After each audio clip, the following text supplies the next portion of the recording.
পাপাই শতাব্দী এক্সপ্রেসে tomato soup খেয়ে এসে বাড়িতে বায়না ধরেছে, মা টমেটো স্যুপ খাবোই। এবারে তোমরা ভাবছো যে টাইটেল দেখে আমি নিজে মনে হয় বাড়িতে টমেটো স্যুপ বানিয়েছি, একদমই না। ওটা বানানো খুবই কষ্টকর ব্যাপার। আমরা চলে গেলাম স্মার্ট বাজারে, আর গিয়ে আমরা নিয়ে চলে এলাম একদম তৈরি করা আমাদের টমেটো স্যুপ। এটাকে শুধু জাস্ট কিভাবে তৈরি করতে হবে দেখো, এটা পাউডারের মতন রয়েছে। এবারে চলো এটাকে তৈরি করে নিই। আর পাপাইয়ের মনটাও তো জয় করতে হবে নাকি, কারণ পাপাই বলেছে টমেটো স্যুপ খাবে বলে কথা। এবারে এখানে আমি 600 ml জল নিয়ে নিলাম। এই গোটা প্যাকেটের যে পাউডারটা রয়েছে সেটা গোলার জন্য 600 ml জল দরকার। দেখো এখানে এই যে এইরকম দেখতে পাউডারটা অনেকটা, পাউডারটাকে ভালোভাবে জলের মধ্যে গুলে নিতে হবে। আর তারপরে চলো কি করতে হবে দেখাই। কিন্তু জলে যখনই গুলতে গেছি তখন পাপাই বলছে, মা পুরোটা তুমি গুলে দিলে, আমাকে একটু দাও, চামচে করে দিয়েছি। আর ওটা মুখে দেওয়ার পর পাপাইয়ের মুখের যা মানে রিয়াকশন ছিল ওটা জাস্ট দেখার মতন ছিল। তার কারণ এটা প্রচন্ড পরিমাণে নোনতা নোনতা লাগছিল আর খেতে একদমই টেস্ট লাগছিল না।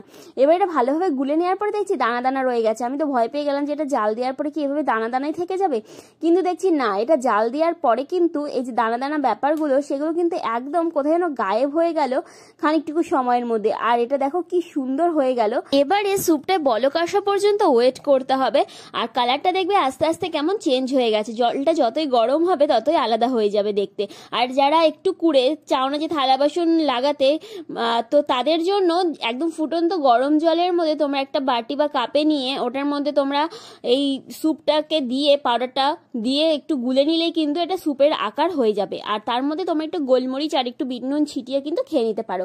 তো এই স্যুপটা খেতে না লাগছিল নোনতা, না লাগছিল ঝাল, তাই আমি ভাবলাম চলো একটু গোলমরিচের গুঁড়ো আর একটু বিট নুন ছিটিয়ে নিই, তাহলে খেতে আলাদা রকমই টেস্ট লাগবে। আর সত্যি তার কারণ হচ্ছে শতাব্দী এক্সপ্রেসে আমরা যে স্যুপটা খেয়েছিলাম ওটা কিন্তু প্রচণ্ড ঝাল ছিল আর ওপরে গোলমরিচের গুঁড়োগুলো ভাসছিল।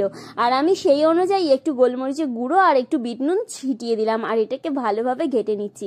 আর তারপরে পরিবেশন করলেই কিন্তু তোমাদের রেডি হয়ে গেল একদম ইনস্ট্যান্ট টমেটো স্যুপ। তাহলে চলো এবারে পাপাইকে দিই আর পাপাইয়ের রিয়াকশনটা জাস্ট দেখবো। তার কারণ হচ্ছে পাপাই অনেকক্ষণ ধরে ওয়েট করছে টমেটো স্যুপটা খাওয়ার জন্য। আর এই যে পাপাই করছিল খেলা, পাপাইকে এখন দিয়ে দিলাম খেতে। আলাম খাও, খেয়ে আমাকে জানাও যে কেমন হয়েছে। পাপাই বলছে, না মা ক্যামেরা করো না, ক্যামেরা করো না, লজ্জা পাচ্ছে। পাপাই হচ্ছে ক্যামেরার সামনে লজ্জা পায়, সেটা আমার জানাই ছিল না। তো পাপাই ফার্স্টে স্যুপটা একটু মুখে দিল আর তারপরে বললো, মা তুমি কি ভালো বানাও গো স্যুপটা। আমি মনে মনে ভাবছি আমি তো আর ভালো বানাইনি, এটা তো কিনে নিয়ে চলে এসেছি আর এটা 1 মিনিটেই রেডি হয়ে গেছে। তো এখানে তো আমার কোনো কৃতিত্বই ছিল না, কিন্তু পাপাইয়ের কাছে আমার একটু সুনামও হয়ে গেল আর আমি একটু বেশ নাম পেয়ে গেলাম আর একটু ভালো হয়ে গেলাম। তো পাপাই এদিকে মজা করে টমেটো স্যুপ খাক। আর এই ধরনের রেসিপি ভিডিও বা ব্লগের জন্য তোমরা অবশ্যই চ্যানেলটাকে সাবস্ক্রাইব করে নাও। টাটা।